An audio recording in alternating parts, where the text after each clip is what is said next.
Welcome to The Explainer. Today, we're diving into the incredible story of Islamic law, also known as fiqh. We're going to trace its entire path, all the way from a single divine revelation to a sophisticated legal system that guides millions around the world. So just think about that for a second. How does a message received by one person in the 7th century become one of the world's great legal traditions? That's the question we're tackling today. We're going on a journey from a cave on a mountaintop all the way to a complex body of law. Okay, the most important word for us today is fiqh.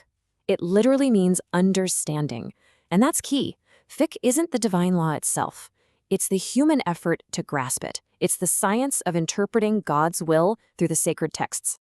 And this is where we have to get really clear on the difference between Sharia and fiqh.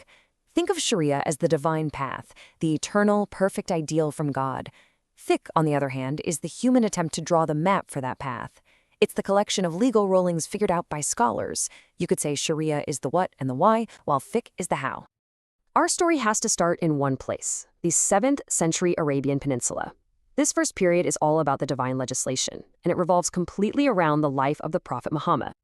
So, this 22-year period is the bedrock for everything that follows. It kicks off in 610 with that first revelation. Then comes a huge turning point in 622, the migration, or hijrah, to Medina. This is where the first Muslim community state is born, and the era closes in 632 with the Prophet's death, which also means the end of new divine revelations. The story goes that in a cave on Mount Hera, the Prophet, who was 40 at the time, received his first message from God through the Archangel Gabriel. And what was the very first command? It wasn't to preach or to fight. It was simply read. That single word set the stage for a faith built around a sacred text. Now, this whole period of revelation is really split into two parts.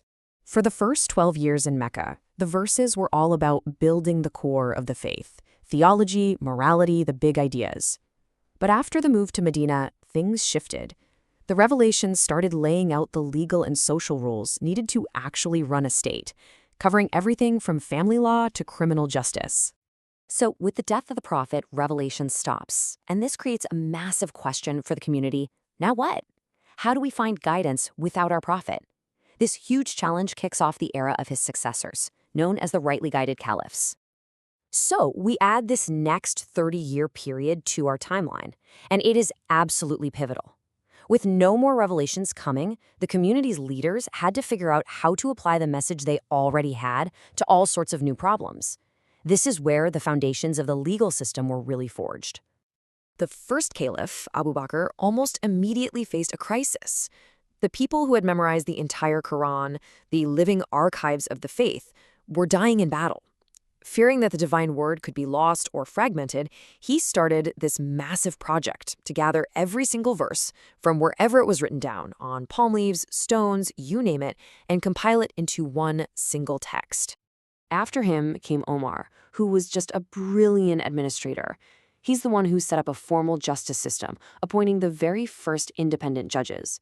This was a huge leap forward for legal reasoning because he started using analogies to figure out rulings for new problems that weren't explicitly mentioned in the texts. As the empire got bigger and bigger, people with different dialects started reciting the Quran in slightly different ways. The third caliph, Uthman, realized this could tear the community apart.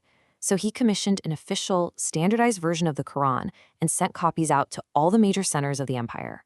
One text, one standard. And the last of these four, Ali, was famous for his incredible knowledge of the faith. He really strengthened the judiciary and put the finishing touches on this early legal framework.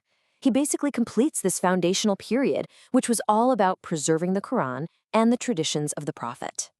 Okay, so the empire keeps growing. Society gets way more complex, dealing with issues far beyond what anyone in the Arabian Peninsula had imagined. This ushers in a new era. Scholars in different parts of the empire started developing their own unique methods for interpreting the law, and these methods eventually grew into formal schools of thought. This next phase on our timeline represents a big shift from just preserving the law to actually systematizing it. This is the moment when jurisprudence, fiqh, truly becomes a science. You have these brilliant legal minds who start writing down the rules and methodologies for how to derive law properly. And what's so fascinating is the intellectual diversity that came out of this. You get these four major Sunni schools, and they weren't enemies, they just had different approaches. The Hanafi school really leaned into reason and logic. The Maliki school said, let's look at what the people in Medina were doing. The Hanbali school was super strict about sticking to the literal text. And then came Imam al-Shafi'i, who brilliantly put it all together, creating a system that synthesized tradition and reason.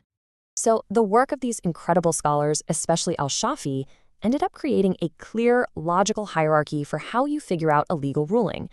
This process established the foundational sources, you can think of them as the pillars, of Islamic law. And here's the framework they built. It's basically a four-step process. First, you go to the Quran. It's the highest source. If you can't find a direct answer there, you move to step 2, the Sunnah, which are the verified sayings and actions of the Prophet. Still no answer? Step 3 is Ijma, the consensus of legal scholars. And finally, if it's a totally new issue, you can use step 4, Qiyas, or analogical reasoning, to apply principle from the first 3 sources to the new situation. So why does all this matter? Well, the big takeaway is that Islamic law isn't just one book of rules that fell from the sky. It's the result of this dynamic, centuries-long human effort to understand divine guidance. When you see this history, you really appreciate the incredible intellectual depth and the methodical process that's at the heart of fiqh. And that leaves us with one last really big question to think about. If this whole tradition is built on human understanding, on interpretation, on reason, on consensus, what does that mean for today? How does a framework built over 1,000 years ago continue to adapt and speak to the challenges of our modern world?